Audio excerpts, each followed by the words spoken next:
Hello, my name is Alejandro Ocampo, local dreamer, local creator, and local businessman, and we're excited to have this podcast with you.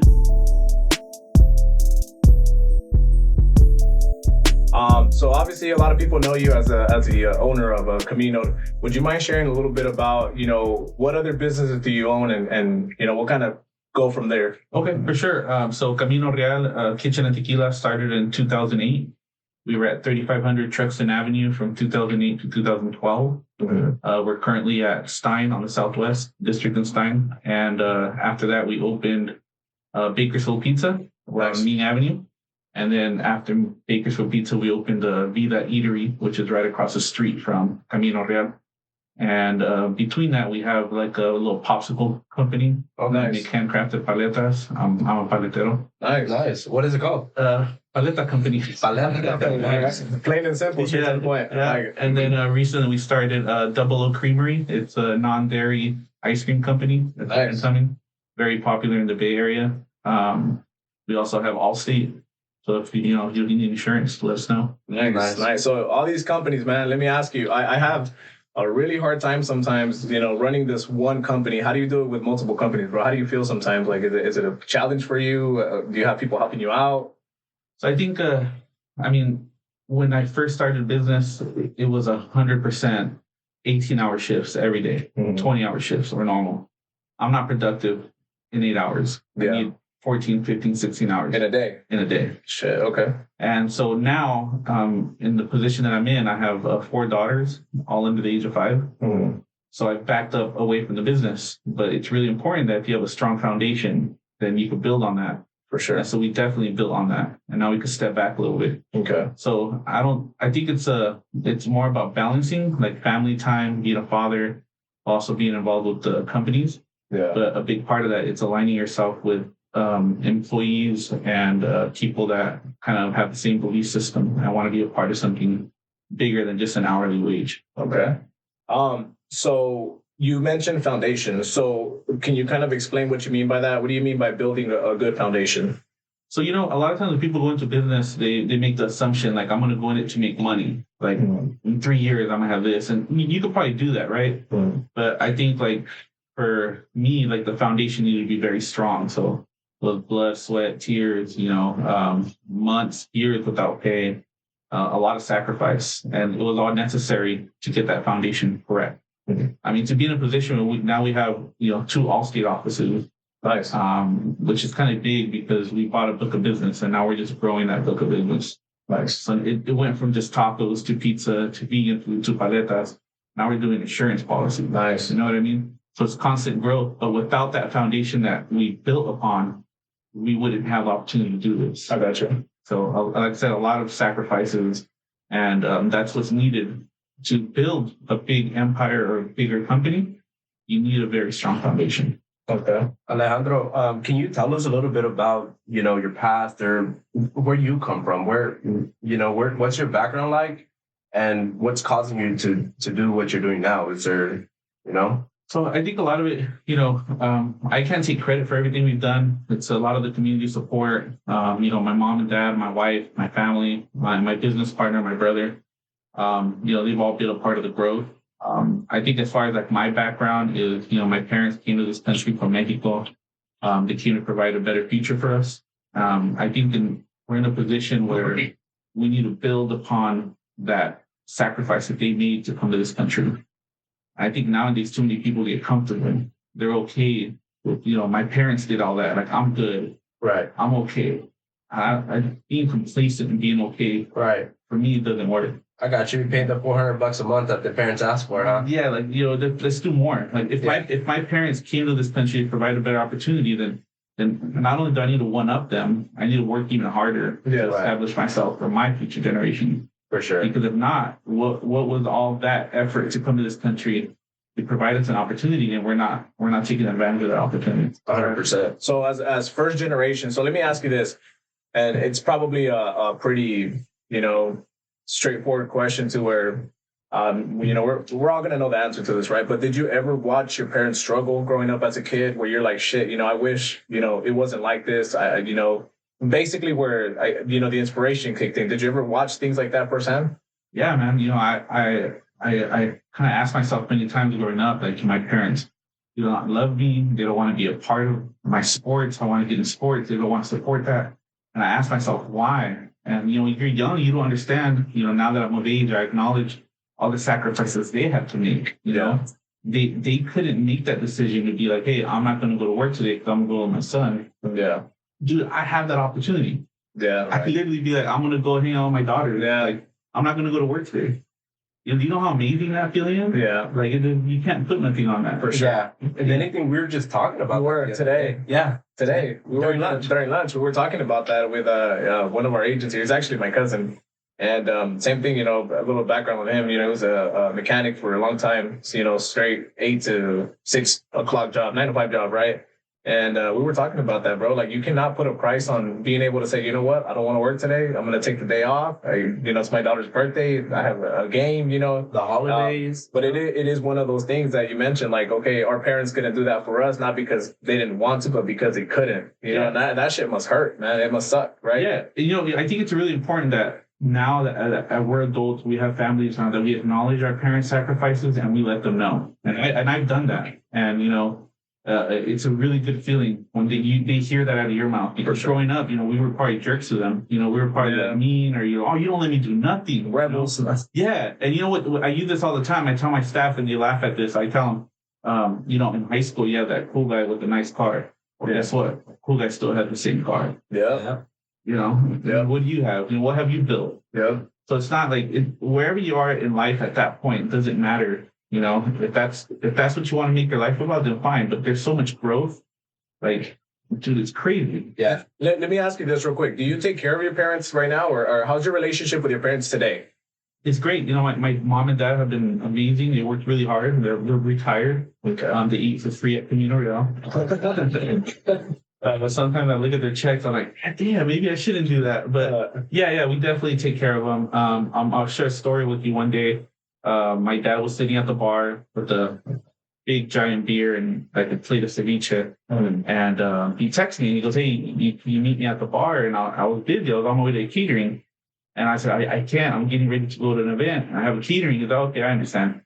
And so I'm leaving Camino, like loaded the car, and I'm leaving. And as I'm leaving, I could see my dad through the window at the bar, and he was sitting there drinking his beer. And so I flip a U real quick for some reason. I text the catering and I said, hey, I'm going to be a little bit late. Yeah.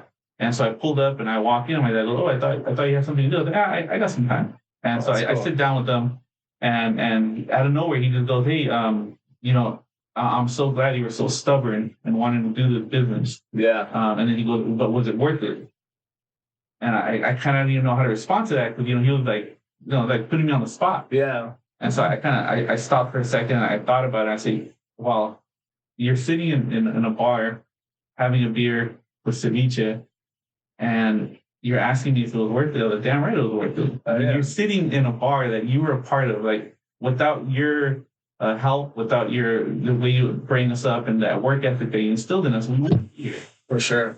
So all that, being younger and complaining about not getting this and not getting that, it didn't matter because he was setting us up for better things. For success. Yeah. Right. And he's right there enjoying the fruits of his labor, for sure. Yeah, without him really knowing it, too. Yeah, that's crazy, bro. Awesome. And we take care of them most we can. We invite them places, take them out. They do a lot of cruises. They really enjoy their retirement. That's good. And it's no better feeling than to see them enjoy all the hard work, For sure. Let me ask you this, just a simple question. Did you ever work in the fields? I did. Oh, nice. I did actually. What's your feedback on that? What's your perspective on working in a place like that? It was beautiful. Honestly, I loved it. I loved the being up at 4:00 in the morning, being in the middle of the soup bowl, cleaning the weeds off of the cotton. Yeah. And then just seeing the sunrise and it's all fresh in the morning. Yeah. You're just working. But then when at 11 o'clock and that heat starts, that's when it hits. Yeah.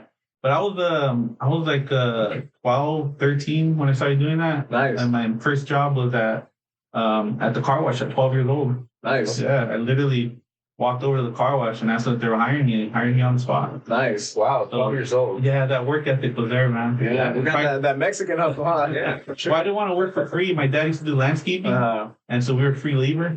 I got you. For like since I was 5. Dude. I got you. Yeah. You know, we actually did something very similar. Yeah, we have very similar backgrounds actually. I wasn't 12, bro. You know, I was a little lazier, but when I started, man, we did work in the fields. I think we were 14, 15, 16, and then I also went on and got hired at a car wash. So we got very, very similar backgrounds, What bro. car wash? It was at Family Motors. Actually, my cousin here, the one that was a mechanic, got me that job, bro. That's crazy. Yeah, so it was kind of, Yeah, I worked at Niagara Car Wash. That's actually where I learned how to drive. Oops. Not right?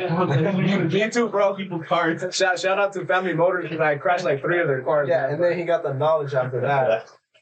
Oh man, yeah. So I mean, and the reason why we ask about the background, I feel like that really shapes a person up to obviously who they are today. And again, very similar, bro. We grew up watching our parents struggle, and it was a very shitty feeling sometimes. We would grow up and I would watch my parents just, cry about bills, be upset about not being able to afford certain things or not being able to take us to certain places. I remember the only time we would ever go anywhere, bro, was like during tax time. Tax time was like that best time for us, right? That's when we would get the special treatment. But for the most part, man, seeing them grow up that way, I always told myself, I don't want to live like this, man. And a lot of my mentorship, I say it all the time, came from people in the field, bro. When I used to work in the field, they used to have people tell me like, hey, you know what? We came to this country to provide a better life for you guys. You shouldn't be here. You know what I mean? You should be doing something better than what we're doing, and taking advantage of the opportunity that we don't have, right? So, I mean, that's crazy, bro. Very similar background for sure. Yeah, I think our parents instilled that, hard work mentality, and I'm so thankful for that. I'm so thankful that they weren't just like, oh, here's this, here's that, like just giving me gifts. Like I had to work for it. And there's a story that I saw this Nissan 240FX, and I really wanted it. And I was like, I saved my money. I needed a co-signer. And I told my dad, and I said no. A year later, I bought that car cash. For me, that was huge, right? And the same thing happened when I wanted to buy a house. I was 21, and my dad said, no, I'm not going to co-sign for you. I bought the house. Nice. At 21? At 21. You bought a house at 21? Yes, sir. No way. Yes, sir. Who's your realtor, bro? Why didn't you use me? I don't remember. I probably wasn't born yet. The story gets better. I bought the house at 21, had the house for about 3 years, used some of the equity to open Camino Real. Nice. Housing market crashed the month we opened Camino Real. Oh. Yeah, in 2008 was when we opened Camino Real. So the housing market just crashed. Wow. How was the restaurant business around that It time? was horrible, man. Okay. All the real estate offices around us just shut down. Wow. Everybody was suffering, man. Yeah. And we opened that month. So how did you manage to stay open during that time? I let go of my house and I just kept, I was like, screw it. And I took the equity out of it, gone. Yeah. I used that to keep the restaurant open. My parents, we used some of the equity on their house to keep the restaurant open. I got you. We knew, the PG&E guy, like on a personal basis when it came to the restaurant and shut our power off. No way. We knew the sheriff's department on a personal basis when they came in to, put the locks on the door. Yeah. And it was a struggle, but it was worth it. For sure. Well, yeah, absolutely. To where you're at today. Yeah. Now, I got some questions about the restaurant. I don't know if you have anything right now you want to touch up on real quick. But. So one of the things, obviously, I know you mentioned you had a lot of the support, from the community. It was, your family. And I know you're mentioning, you used your parents' equity for their house. When you got into business with your siblings, your brother, how did you guys go about that? I mean, is it just something that you guys were like, dude, we got to open this up together? I mean, what inspired you guys to go and work towards the same goal together, opposed to working against each other in a sense? Because it tends to be, a thing. So my brother is a veteran, and when he got back from being overseas, he was having a hard time looking for a job. My dad understood that I didn't want to go to school. And he saw me like struggling, and he knew that I wasn't going to go to school. Like he knew that. Like going to BC. I was going to BC. I was going to be a teacher, but it just wasn't in me. And at the time, I was serving, doing waitering at restaurants, and doing that, and I really loved it. And when my brother came back from overseas, my dad kind of just saw that my mentality, like I was going to open a restaurant no matter what. Yeah. And so out of nowhere, my dad was like, "Hey, you seriously want to open a restaurant?" And I said, "Yeah, I think I can do it." I was 24. 24. Okay, so you were at a young age already with that mentality. Yeah. Okay. Well, even prior, I was like 17, 16 when I knew I wanted to open a restaurant. Shit. Okay, and that was my next question too. Like, what is it that really truly inspired you? Was it when obviously working in the business you saw? I at a young age, I loved food, and then I really like even at the car wash, people would come up to me and tip me, just give me money just because I was just talking to them and I say have a good day, just being proper. Yeah. People aren't used to that, right? Especially at a car wash for them. Yeah, they didn't speak English. Yeah, and this guy just being like, "Hey, have a great day. Thanks for visiting." And they're like, "It's $5." Yeah. And so I just kind of like I love the customer service interaction. I thrive on customer service interaction for sure. I hate the money side, honestly. Like, and that's the deal I have with my brother. My brother takes care of the finances. I just focus on the restaurant growth, the employees, the menu creativity. That's my thing. Nice. I create, and that's it. So you have your brother as your partner. Yeah. So obviously, this is my brother and he's my partner. And it's crazy, man. Wow. Yeah. So we have something very similar to that too, where I'm the one that handles the numbers and my brother helps me by, basically help me out with some ideas and stuff like that when it comes to the company. It helps. The thing is that you definitely got to have people that are going to align with what you want to do. Yeah. But you really got to work with what you're good at. Yeah. And numbers I'm not good at. Yeah. I measure success based on how many people I see smiling. I don't measure it on Yelp reviews. I don't measure it on Google reviews. Right here, right now, how many people are in my dining room smiling, having a great time? Yeah. That's it. That's my success. Okay. Right? You go into the dining room, you see that, it's working. Yelp reviews, all that doesn't really matter. For sure. So that's the deal I had with my brother. And it's worked out great. Yeah. I think the only time he tells me that we're in trouble with money, I'm like, that's your problem. Figuring out, bro. On you. Yeah. But I think that it's as long as you focus on what we needed to do, things work out. For sure. And if you're too focused on the money aspect, then you start losing focus on the customers. Right. And it's basically something that we were also talking about today, right? You literally hit the nail on the head because one of the points that we were actually talking about is when you're thinking just numbers, it's kind of blind to you from actually getting to see the reality behind it. And it's like you mentioned, just the customer service, because at the end of the day, you giving the best customer service is going to bring you the money. You got to focus on the customer service, not the money. Yeah. It's like you're focusing on the wrong thing. And a lot of people do that, bro. When they go into business, they're just focusing on how much they're going to make, or how much they need to make. The reality is they're not focusing on that process that it takes to even make the money in the first place. Right. And that's what we're obsessed with, is that process, the efficiency, the systems. It's a real thing. Yeah, you're invested. You're investing into the community. You're investing into these customers, and you're creating loyalty. Yeah. And you can't put a price on it. Yeah. And if you're just so focused on the money part, that, like you just said, it blinds you. For sure. And you're no longer doing it for the original reason you got into business, to help people, to grow people. Obviously you want to make money too, but that shouldn't be a priority. Yeah. And then you start cutting corners, and then people start realizing that, like, oh man, this guy's all about the money. Let me ask you too, how's your relationship with your brother in business? And have you guys ever had any, obviously you always have ups and downs, right? But if you mind kind of talking a little bit about that. It's a little difficult, and I get him, like when he's telling me like, hey man, we can't be spending, don't buy that expensive tortilla making machine, or don't get that new register, I could get it, but like I see it like this is an investment we need to grow. Yeah. And so when he tells me like, hey, like we're gonna have to take a pay cut, I'm like, that's fine. Don't pay me for this year. I'll make it happen. Thankfully my wife does really good for herself, and she's able to hold it down for us. But I'm willing to do that sacrifice because I believe in the product. For sure. And like I'll give you an example. Vida Eatery, that one's the one that's doing the less revenue right now. But I believe in the product, so I'm going all in. I keep telling my brother, like, let's just let's stick to it. Let's gonna build that clientele.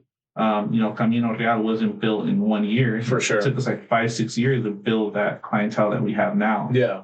And that kind of like at Bakersfield Pizza, same thing. Like it took us a couple of years to get it going. Yeah. And you know what? Camino's a pretty established place now, bro. It's pretty well known, So, which I actually want to ask you some questions about the restaurant itself. I know we were just talking a little bit about it earlier before we started the podcast, but you mentioned you had a nightclub.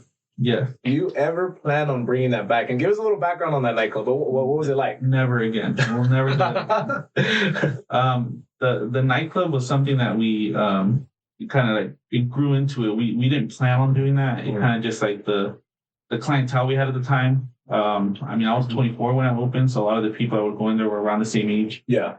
And, we just started, I think it was my brother started DJing one night and we got like a little group of people and we were like, hey, this is kind of cool. And so it just kept growing. And next thing you know, we had, multiple DJs, 2 dance floors, 400 or 500 people in there. Shit. And it was a great crowd, it was amazing. But I'll never do it again. Yeah. I think I outgrew it. And I think my mindset and my, it's short-term money, definitely. Like, you can make money quick, right? But I think like my mindset just changed. I grew out of it, and as a family man now, like I want to be home early. Just it was fun. What is it that made you not want to do it though? Like, why would you not want to do it again? It was a lot of work, man. It's another business, huh? Whole different, like, it's a lot. Okay. And just it's different. But, my mom was right. My mom always said, "Nada bueno pasa después de las 11." Yeah. She was great. After 11, like it's And then just like people, the alcohol, and things got out of hand sometimes, and I just didn't want to be part of the atmosphere. I got you. Yeah, I rather just focus on the food. Like how many restaurants you look at have been in business for years, right? Mm-hmm. How many nightclubs? Nightclubs don't last. They don't, man. Actually, there's nightclubs that I know they close down and then they reopen again because they say that the hype kind of just dies out, right? Like if the nightclub's open for so long, bro, it just gets burnt out. People are it's not as attractive as it was before. You see them open up in Northwest Vegas. Yeah, so they'll shut them down and reopen them just to hype it up again. And it's like, it's a short-term thing for sure. And that's something that you and I were talking about, which brings me to my next question, competition. How's the competition? Because I know the food industry is super cutthroat, bro. I know there's a lot of competition in it. Yeah. And when we were talking, you mentioned there's some people, some competitors that are in this for the short-term game. And then we were also talking about you being in this for the long-term game, right? So, a little bit about that, man.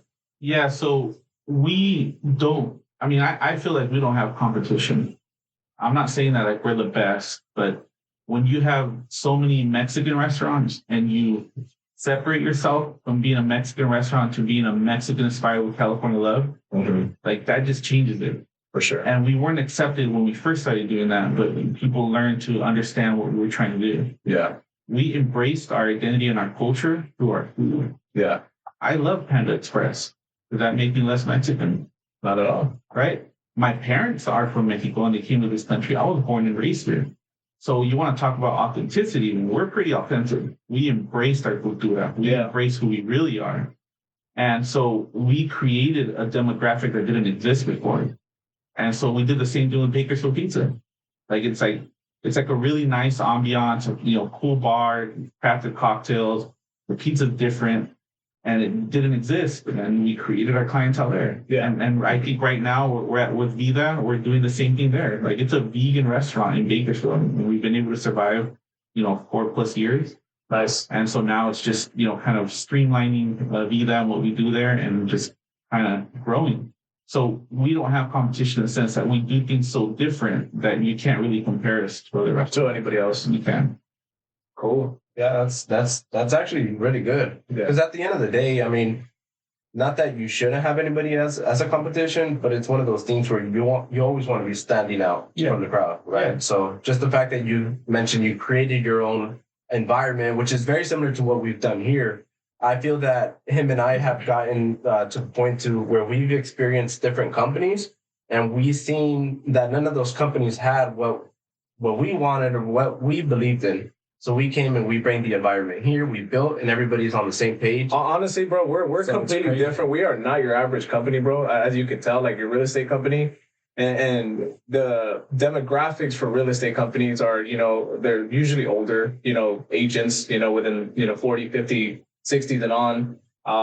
Very boring offices, plain offices. Not a lot of, culture, I guess. So when we started the company, bro, as you can tell, a lot of the guys here are younger, they're ambitious, they're hungry. And when we started the company, it was something that wasn't really accepted either. It was like, nah, just a bunch of kids, bro. They don't know what the hell they're doing. And it was exactly like that, bro. We got, I guess, frowned upon, right, by the community. But once people started seeing what we were really about, what we were trying to do, it was accepted. And right now, bro, we're booming. And it's not even about the age. It's about the mentality that we have. Like you said, it's a culture, bro. It's the environment. It's something that we set up here. So, right. And I feel like that's huge, bro. I feel like that really, really does stand. That's why I understand exactly what you're saying when you talk about competition. I really personally feel like we don't have competition because there's no one we can compare ourselves to. Yeah. You know what I mean? Yeah, and it's like if you have like the pie chart, and they're like this piece of pie is pretty large, and you're like, Yeah. okay, I could go into that one. I'm going to compete with all these people. But you're like, what about this little corner? Well, what? Nobody's catering to them, or what's going on? Yeah. Yeah, no, everybody's doing this. Well, I want to do that, Yeah. and I want that, big piece of pie to just get smaller, and my side will get bigger. Bro, So yeah. are you going to last longer taking customers from other businesses? Or are you going to last longer creating your own kind of mentality, your own Yeah. base, right?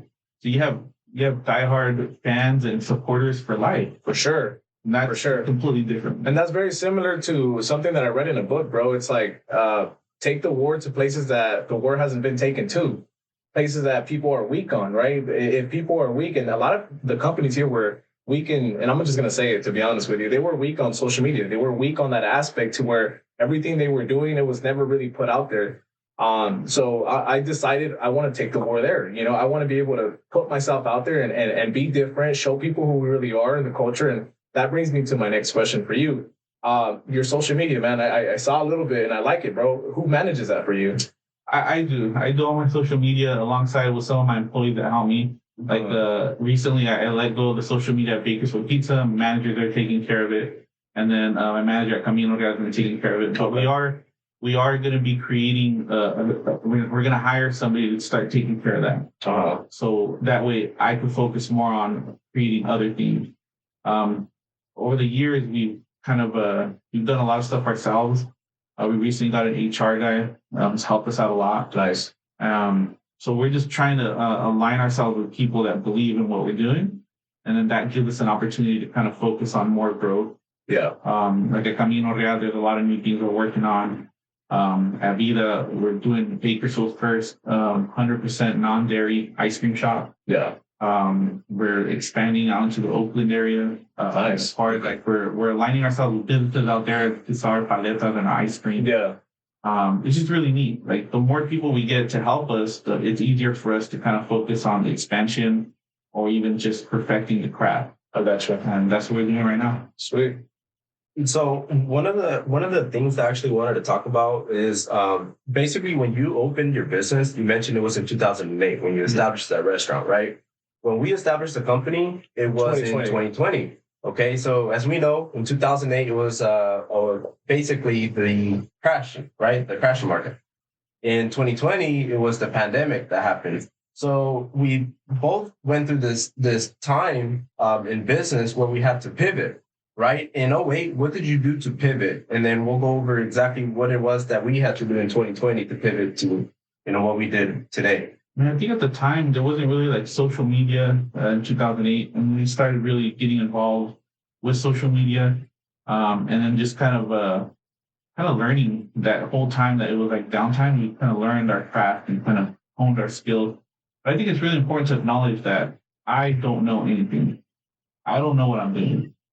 Because if I come to the point where I feel I'm gonna mentally, I know what I'm doing, then that's it. I'm over it. You mean like not open to learning, right? Is that what you're saying? Coachable, yeah, right? Because there's a lot of people that come in, they're just like super closed-minded. Like, I know you have that mentality, and the way that you're saying it is everything. Yeah, no, and that's why I tell people. Like, I honestly don't know nothing.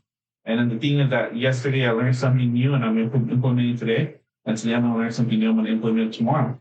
And at the end of the week, I'm going to get all these new things that I learned. I'm going to be like, okay, this is good, this is it. And then next week, let's go. Learning, implement. You never stop learning. No. And I think that's where we talk about being comfortable. Yeah. In business. Like, it's like, okay, I'm comfortable. I'm good. I got this. I'm chilling. I'm gonna stand back. Like, nah. I got you. Let's just go harder. Let's find what else. Look for different ways that you can improve, different things that you can make better. And people are gonna copy. If you're standing out, you're doing something different. For sure, bro. People are gonna start copying, right? Hey, that's the best feeling, though. Yeah, it is, honestly. Better yet, I'll tell you this story. My employees literally knew how bad we were struggling. I say, hey, don't worry about pay. No way. Yeah, your employees? My employees. I had a lot of employees. Troopers. Yeah. And are those employees still with you today? I have one of them still with me. The original chef, he's still with me. Nice, man. And so they were like diehard, like, you know what, it's fine. We understand we're struggling. Just pay me when you can. Yeah. And so I would take my wife's check, and then when it go to the house, it would go to the bill, it'd go to the pay the employee. How do you create that loyalty, bro? Because when a lot of people start, some people don't get that support, bro. It's actually the opposite. Some people actually want you not to succeed So they kind of make it almost impossible for you to get to that next level. How do you create that loyalty to where people support you in that way? Where they're like, hey, don't pay me. Hey, but here's my wife. Take my check, babe. I handled it. I think it's they see the work. It'd be different if they saw me like just drinking away at the bar or just like throwing money away. It's very different, but they see me staying late. They see me working. They see me putting in multiple hours, and the staff see that. They might not say it, but they respect the hustle, and they're going to be there to help you out. Yeah. And I have the most amazing team at all my restaurants. I honestly have amazing people working for me, and I owe them everything. You know what? But I owe them. I can't even put a price on what I owe them to allow me the opportunity to be a father to my kid. Yeah. You know what I mean? Like I could step away from the restaurant because I know that they're going to take care of it. I can't put a price on them. For sure. But yeah, I think it's just leading by example, and not just pointing, not being a finger pointer. Yeah. Really getting leading from the front. Yeah, like really getting in there. And it's funny because I tell like the restaurant, they'll be like, "Oh man, good thing you're here." And I was like, "I didn't do nothing. I really didn't do nothing. I'm just there like emotional support. Yeah. Like, do you need anything? Can I help you?" And I'll pick up some plate.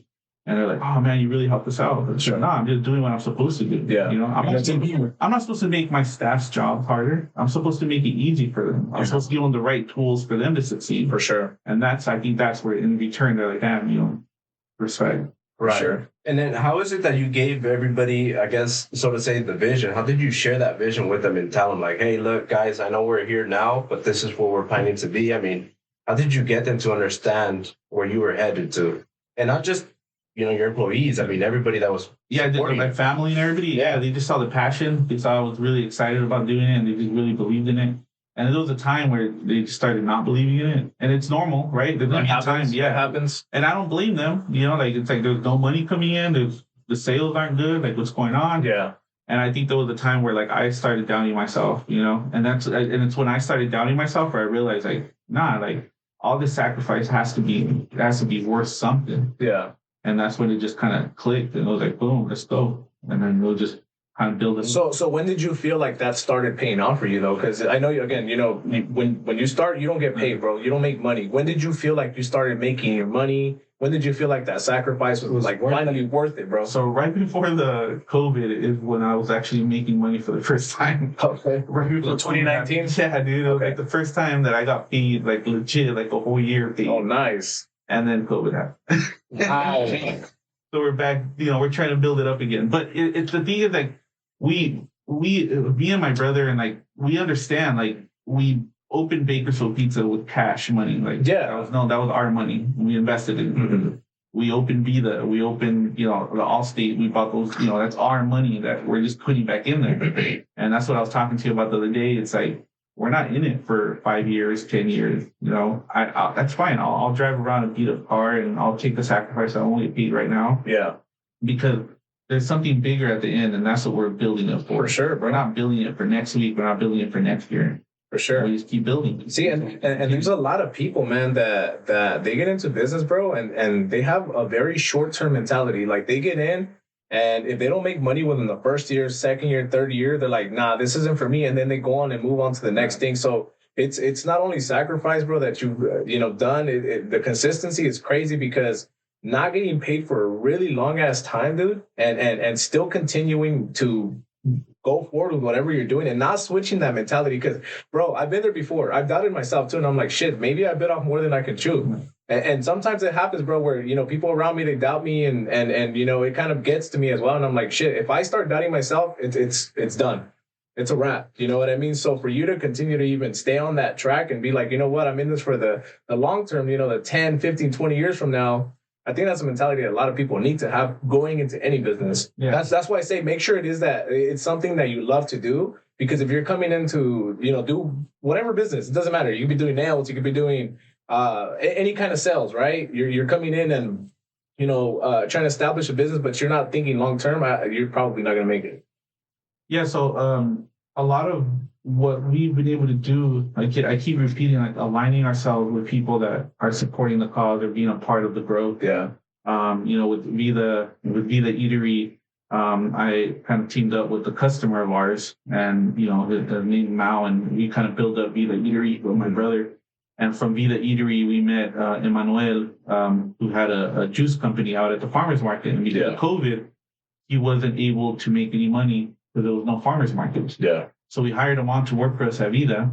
And then his passion about juicing, we just kept talking about it. And we're like, well, let's help him. You know, supported. Yeah, so we helped him, and now we started a juice company too. So Vida is that one that's right off of Stein, right? It's right down the street from Camino. Right there, right across the street. No way, bro! Oh my God, that's crazy. We were there. Yeah, me and this guy's. We go. Hey, so we're supporters, bro. That's crazy, man. The juice is bomb. Yeah, man. That's awesome. And so that was Emmanuel's family that had been doing juice for like 20 years, and the pandemic made them shut down. Wow. And so like I saw him, like his work ethic and his willingness to really get in there. And even now we're like, we're in Solis, we're in Sam's Cove. Nice. We're in the LA area. We're at the Beverly Hills Farmers Market. We're at the Hollywood Farmers Market. We're going to be at the Fresno Market. We're just growing that brand too. Yeah. But see, the thing is, for me, it's easy when you have people that are that, like, their passion's there. Right. Yeah. It's easy to align yourself, but it's so hard to find those type of people. For sure. But once you do find them, then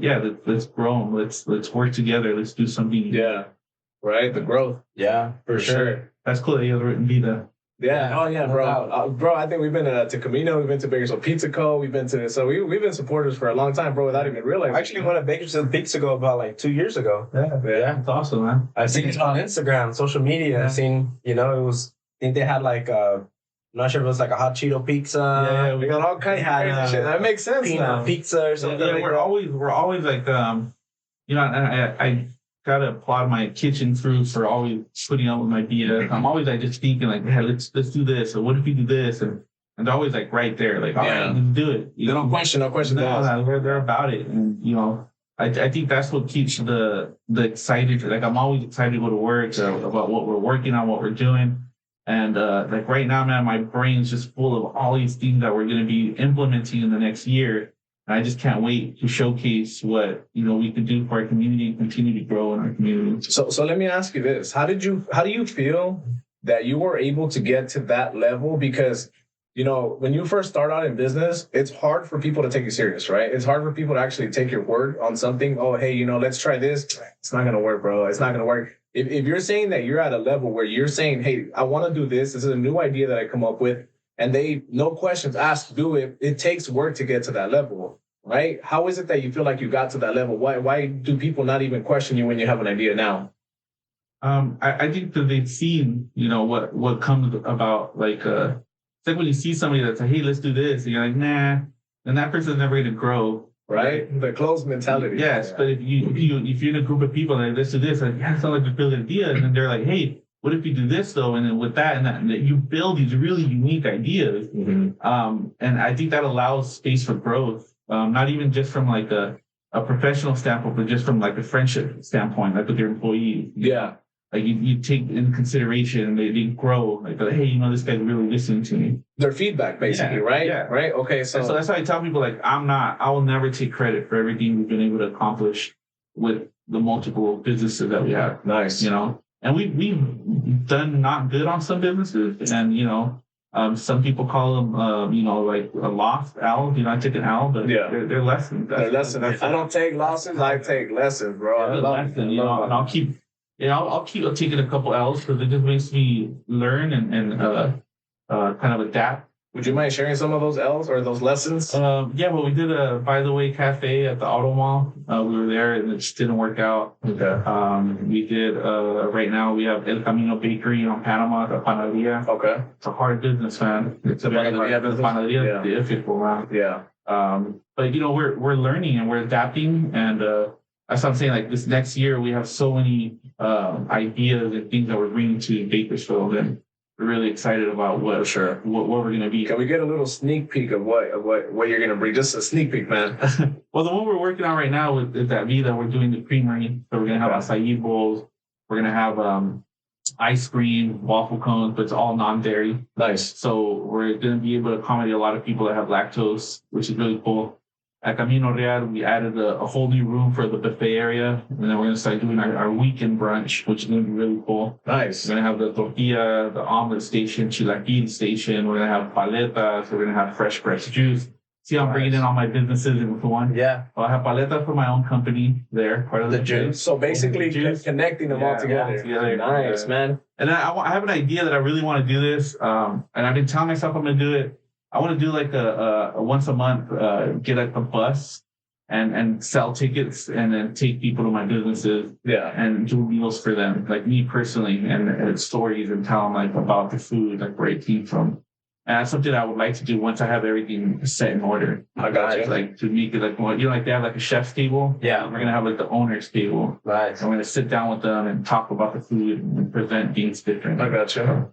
There's a lot of things I'm excited about. I got you. And then Alejandro, one of the things that I feel, every business owner goes through in their life and business is plateauing, or you feel like you get to this point in business where you just cap and you can't exceed another level.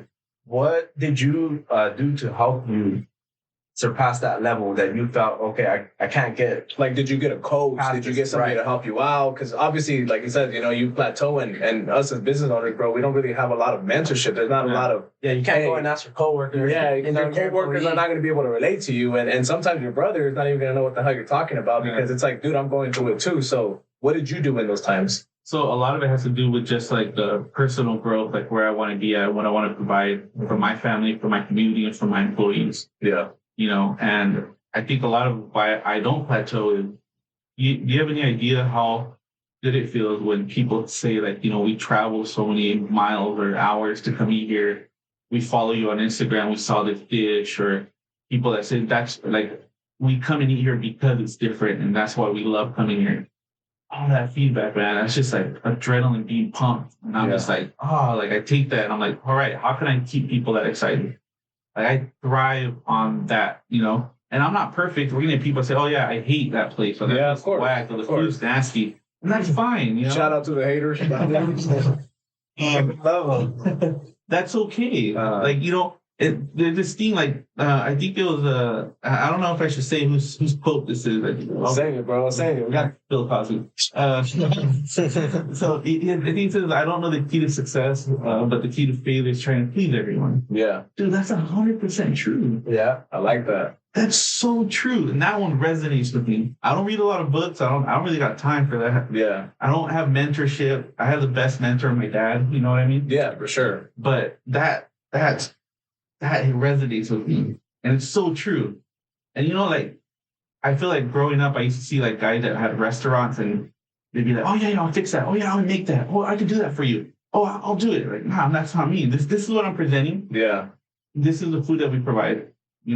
That's that. So basically, what you're saying is you're focusing on mastering one thing, right? Whatever that is, right? You're not focused on pleasing everybody, because if that were the case, then you're not going to be able to perfect or be close to perfecting that one thing that you're mastering, right? You have no growth if you just immerse yourself in trying to please everybody. For sure. Like this is my craft. This is what we do. And I get it. We might make mistakes, but give me an opportunity to fix it. Yeah. But this is who we are. And it's okay if you don't like vegan food, or if you don't like our pizza crust, or if you don't like that we have an orange chicken burrito on my menu at Camino Real. It's okay. Yeah. We have a lot of people that do like support it. us. Yeah. That come here because of that. That like tell us, like, dude, we drive hours to come eat. There's an audience or a target for everything that it's like you get more yeses than the nos. Yeah. Yeah. Right. I say you can't base your success off of Yelp reviews or Google reviews, or you can't, because then you start paying attention to the people that don't like your food, and then that starts like it goes back into that thing where you get blinded and trying to please somebody. No, that negativity. Yeah. Bro. It's just like, okay, I read it. Nah, I probably won't like it either. But you don't know if you don't experience it yourself. Yeah, like let's just master your craft, move forward, stop trying to please everybody. So mastering your craft. Let me ask you this. So you started Camino. From Camino, now you have multiple businesses. Again, kind of like I mentioned, I know it's difficult running one business. When did you even decide, okay, you know what? This one's ready to go. This one's established. We got a good foundation. I'm ready for the next business. When did you decide that, and how did you decide that? So this is where it gets real emotional. Turn the lights down. Turn the light. Get the pink lights on. No, the truth. So this is the truth. Camino Real, like that's my whole heart. For sure. That's the first baby. Yeah. And I got comfortable with Camino Real, and we were okay. We're good, right? And then about 5-6 years ago, I became a father. And for me, that just completely changed me. Like Camino Real was mine. That's what I wanted to do. Yeah. I'm a father now. What am I going to do for my family? Yeah. And that's where the growth just kept going. And so Bakers for Pizza was created. And then after that was Paleta Company, which is just a little small. We sell paletas, we make paletas. Shout out to all the paleta lovers. Actually, during COVID, that's what kept me financially stable. Nice. Selling Paletas. Okay. Yeah, that's what helped me. Okay. But for me, that's my, what do they call it? Your why. My family. Your family, your kids? Yeah. Okay. Just an adrenaline shot straight to the heart. Yeah. Like, boom, let's go. Like in a sense, okay, so your family's your why, but how? Like, well, what is it that I guess keeps you going? Like, what about your family? Like, what's the why? You know what I mean? Like, Is it not seeing them like struggle? yeah, like Is because it it's the fact gotta that- be deeper than that, bro. I know there's more to it. Like, do you want to be when you're not here anymore? Is it a legacy Yeah. you're trying to build? Is Yeah. it you want to make sure your kids are financially stable? What is it? I want that. I want financial stability for my family. I want, it's like they keep me going, but you know what the best thing is? Seeing your staff like just moving on like the staff buying Yeah. houses, and it's Yeah. like they're doing also that, Yeah. Off of what you've been. Yeah, I got you. And then what's even better is when you see that they're building their own thing. Yeah. Yeah. They're carrying on. They're like, hey man, thanks for the job. I want to go do this now, and you see them grow. Yeah. That's just awesome. Support. Yeah. Support. So it's just amazing. So like for me, I doubt I'll ever plateau. I'll tell you that. Okay. I love what I do. I thrive on what I do. I'm a creator. I love creating. Whether it's cocktails, paletas, ice cream, I'm in it. I'm doing 100%. an atmosphere, a vibe, a new restaurant. It doesn't matter. And the good thing is having people like, again, my brother Fernando has been a huge help. Of course. And then I have my other siblings, the mom and dad. Obviously my mom and dad are my biggest critics. And but they keep me going, For sure. and very thankful for the support the community has provided for all our businesses. We feel that, personally, we're thriving because of the growth that our agents are going through. I mean, we got guys that came in the worst position that they've probably been in their life. And the fact that they're sticking through us, and then a year later, they're a whole different person. And it's like, bro, you just a year ago, you were in this position. You were here, and now look at where you're at. And it's because, I don't want to say it's because they surrounded, but at the end of the day, they're surrounding themselves around the right people that's causing them to grow. Yeah, well, you've seen like the way they have like the two plants, and one plant gets yelled at, and one plant gets just watered and nurtured, and that plant grows beautifully, right?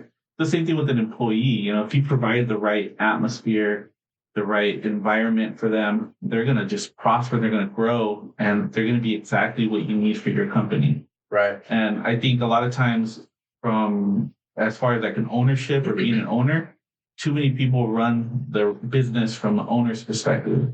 And sometimes you got to take a step back and run it from the employees or the customer's perspective. Yeah. And so one thing I like to use is I used to play, so I say used to because I can't no more. So when I used to play sports like soccer, right? You're in the game. Sometimes you need to get out of the game and sit in the stands and see what you're next. From a different perspective. Right. You should have done this. Yeah. It's so easy, right? Like when you're playing, like when you're watching a soccer game, and they're like, "Dude, that guy's open. You should have moved." Yeah.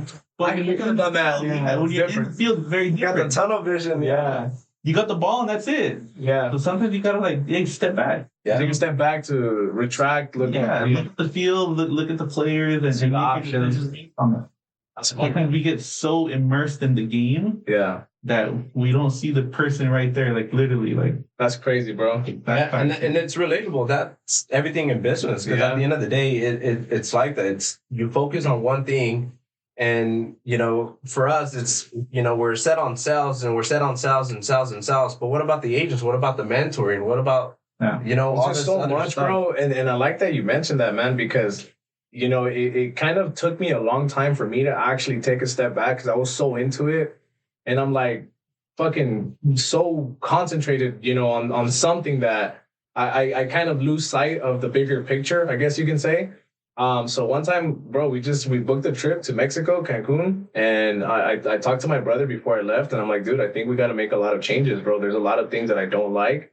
And I legitimately, bro, just went ghost for an entire week. I took a step back, and all I did was reflect from the outside in And I saw a lot of things that were wrong, bro. Like I really did. I was just like, okay, there's a lot of things that I need to fix. And we talked about that. Yeah. And when I came back, you mentioned you don't read books, bro. You don't. And this is something that I want to really make clear. You don't have to read books to be a millionaire, bro. You don't have to be the smartest person even, bro, to be a millionaire. What we have to do is take action. Yeah. And that's what I was lacking, bro. I was lacking on okay, I'm coming up with ideas, bro, but I'm not taking action. You know what I mean? So I retracted and I saw this is where I'm screwing up, you know?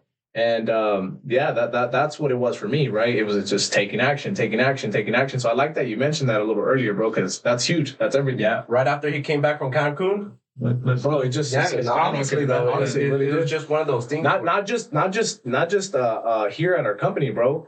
In every possible way, physically, mentally, emotionally, spiritually. I feel like I was able to grow in so many different ways just because I was like, okay, dude, this is what's going on. I got all these freaking ideas, but I'm not putting them in motion, right? I'm reading all these books and I'm learning all this crap, but I'm not using that knowledge, bro. You know what I'm saying? Yeah. Yeah. So, my brother tells me that I suffer from idea diarrhea. I want to do this, I want to do that, and I do. I have so much like things that I want to do, but you do got to organize them and be like, all right, let's start with this. This is priority. Let's get these out of the way. Once this gets done, let's go to the next one. Yeah. Honestly, I have mind and concepts and things for years to come. So. Yeah, it's like we have like 200 tabs open in our head right now. But yeah, I think it's important. Like, don't let the business run you. You know, and right. You got to work on the business, not in the business. Yeah, that's what it is. And then just grow your crew. Like it's difficult. Yeah, it gets frustrating sometimes, but you got to invest in your crew and give them the space to learn, give them the right tools. So I think it has a lot to do, bro, with what you mentioned a little earlier. You said the Bill Cosby quote. Yeah. What was the Bill Cosby quote? I don't know the key. Hold on. I don't know the key to success, but the key to failure is trying to please everybody, right? And I feel like that doesn't just apply to customers. It applies to your staff members. It applies to, like, for us, our agents. I had to learn that the hard way, bro. I feel like once I realized I couldn't please everybody, I relieved myself of so much pressure because I legitimately, bro, at one point in time, I was trying to make everybody happy. Oh, this agent was complaining about this. Okay, I'll try to fix it too. Yeah. Oh, this agent wasn't happy because of this. Oh, I'll try to fix it too. But you start losing sight of things. You start losing track of certain, your core values, what you believe in, right?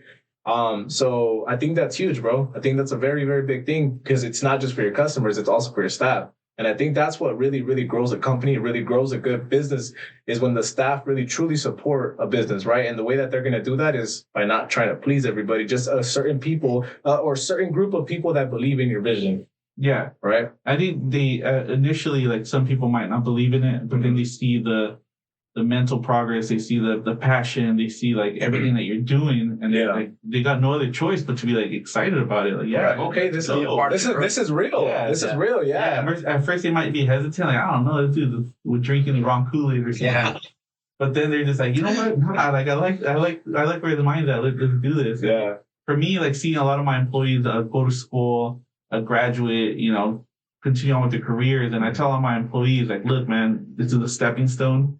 It can be small stepping stones, it can be big stepping stones. You spend more time with us and grow with us, so you can just use it to get to the next place. Yeah. But my job as an employer is to guide you in the right direction. Now, if you're unhappy working for me, then hey, just let me know and you can go work somewhere else. It's simple. I don't want unhappy employees. So how do you confront somebody like that? Somebody that's unhappy, that doesn't want to work with you, that you feel like they're throwing off the environment. What is it? How do you take action? Yeah, they're the bad fruit. The bad fruit in the batch. How do you deal with that? I let the employees deal with that. They're the ones that have to work with them. They're the ones that make the ultimate decision. Like I always tell them when a new hire comes in, hey, how do they work? Okay, well, they're good. Okay, cool. Let's go. What if they all say, you know what, this person sucks? Yeah, it happens. Yeah. And then I'll talk to the person and then I'll try to give them, the right tools. And if I feel like I give them the whole chest and tools and that I've done everything I could to make it work. Mm-hmm. If I have to move them out for one place, take them somewhere else and, have them an opportunity, that's what I'm going to do. Like I believe in people. Yeah. It's very important for me to make my employees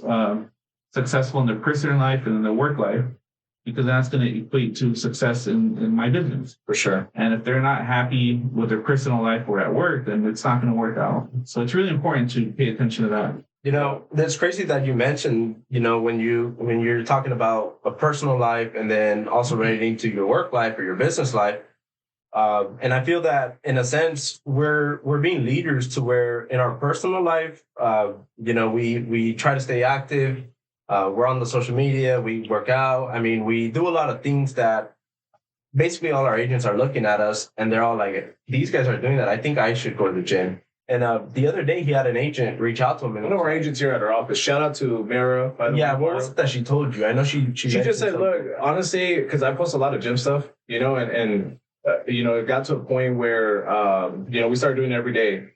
And the reason why we do that is because, well, number one, a lot of people say, oh, it doesn't count unless you check in, right? Which, the reality is we don't do that because we're trying to check in. The reason why we post every day is because I want people to know, hey, we're out here. We're doing the work. We're doing what we're supposed to do. And it inspires people, right? It motivates people. And I got that message from our agent. And she's like, dude, I've never cared about fitness activities. I've never cared to even look into that stuff. And seeing all of you guys on the same page, seeing all of you guys do that has inspired me for me to start my journey, bro. And that shit made me feel good. It made me feel really, really good because I'm like, okay, so we're leading by example and they're really watching what we're doing. I gotta go. I gotta keep going. And that's my why, bro, to why we continue to do what we do. Because that's not just business, bro. That's on our personal side. Yeah. And I truly feel like if you're physically capable of okay, I feel good about myself, you're going to perform good. Yeah. You know what I mean? I really, truly feel like that's a reflection of how your performance can be, right? Not in every case, obviously, but, it does. No, for sure. You look good, you feel good, you perform good. Those are the three things, bro, that we talk about, so it really, touched me that she mentioned, she sent me that message, bro. Yep. We come in here with this big-ass gallon that I got, right? Every day, bro, Every day. a gallon of water. And then we see one of our guys, a week later, he comes in with his gallon. And oh, look at you with your gallon. You walked up the big old microphone. So 5 gallons. That's crazy, man. No, I think the employees are a reflection of who you are. Yeah, and it's really important that you instill that, because if you're just that guy that's just going to be pointing fingers and do that and writing your employees we're supposed to make it easier for them. You know what I mean? We're supposed to give them the tools. And if they're unhappy or something's not working out, then let's try to make it work. And if it can't work, then it didn't work. That's it. For sure. Let me ask you this too. One of the last questions. We're about to wrap it up here in a few minutes. If you were to not go the restaurant route, let's just say you never got a job as a busser, you never did that, what do you think you would have been doing today? You never went the restaurant route. I'll probably be in marketing. Some marketing. Yeah. Why? I love creating the menus at the restaurant, or the stuff that I post on Instagram, just marketing, and it's just really neat, even photography. Okay. I mean, at the end of the day, like I said, I'm a creator. I'm not a businessman. I like to create. Nice. I happen to create jobs, and if I happen to create great restaurants, and I'm still creating. Part of still creating, right? Creating.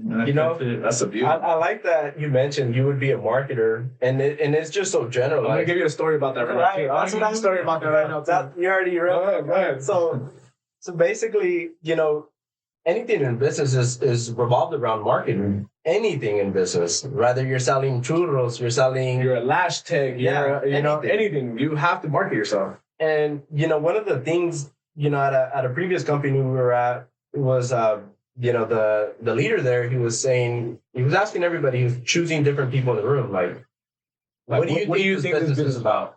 Right? And then somebody's like, oh, I think it's about helping families. Okay, nice. And then so when it got to Anthony, he goes and asks Anthony, what do you think this real estate business is about? And what was your response to that? I told him marketing. I was like, I think promoting.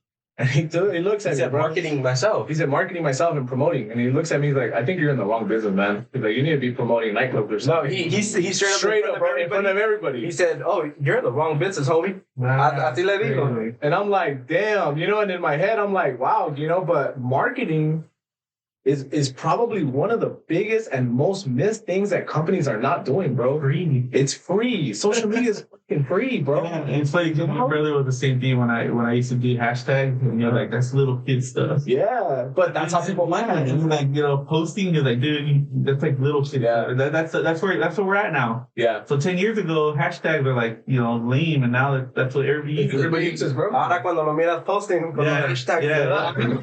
It's funny though, but I think, it doesn't matter what kind of business you're in, you have to market yourself. And that's something that I think in the future I'd like to do more, because I don't really do any I don't really get involved, like, you know, at the front of the restaurant. I let kind of like just the food and that speak for itself. But I think people like that social interaction of knowing where the growth is and what the restaurant's doing. Yeah. But Kind of feel like they're involved in it, right? yeah, and you know, we do keep the staff or the customers updated with all the cool stuff that we're doing. But Gotcha. yeah, marketing is really important. Doesn't matter what kind of business you're in. And like I said, Instagram, Facebook, it's all free. I still haven't gotten onto TikTok. I need to learn how to do that. Bro, I think you guys will blow up on I need to TikTok. learn how to do that. Bro, TikTok is... It's on top right now. I posted one video, bro. I think it was my second video. 70,000 views, 80,000 views. I'm like, damn. And it's local views. It's local views, bro. A lot of people that see it here in town, I'm like, okay, so this works. A lot of support.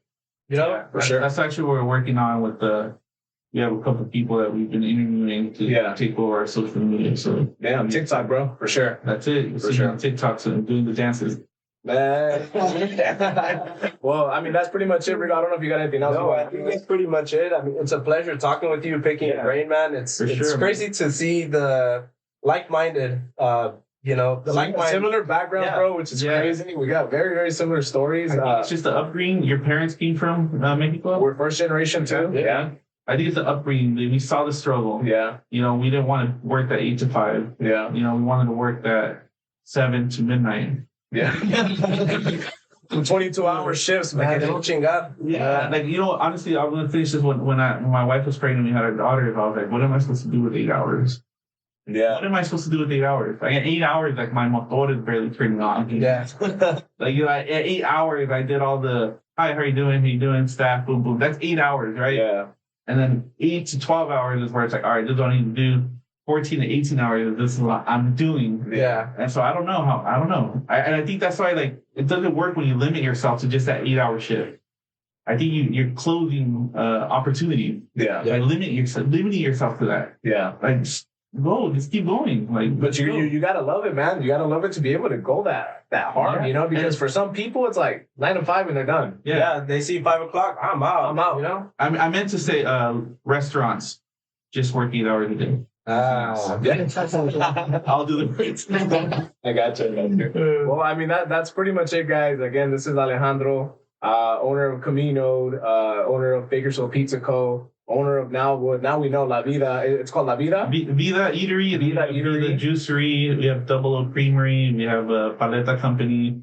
We have two Allstate offices. Yeah. And that's all due to the community support of my family, For sure. my brother. So Well, one of the viewers knew that we were gonna interview you, so they asked, and I'm pretty sure you already answered that already earlier. But you are gonna bring brunch back, right? Sunday brunch, yeah, so we're actually doing it better. We're bringing weekend brunch. weekend brunch. Nice. So Yeah. it's gonna be all weekend. Yeah, Saturday, Sunday, and then we're doing a omelet station, chilaquila station, huevo ranchero station, hand-made tortillas, gorditas. Nice. We're gonna have fresh pressed juice. We're gonna have paleta. It's gonna be a That's dope. whole We're there on the weekend for sure. We're there. Yeah, we're the regulars already. Everybody knows Yeah, that. yeah, for sure. When I walk in, bro, they put my song on. They Yeah. already start bringing my drinks. So Yeah, so stay tuned for the Sunday brunch. We should have it up and running in the next coming weeks. for sure. We're training our tortilla lady right now. Nice.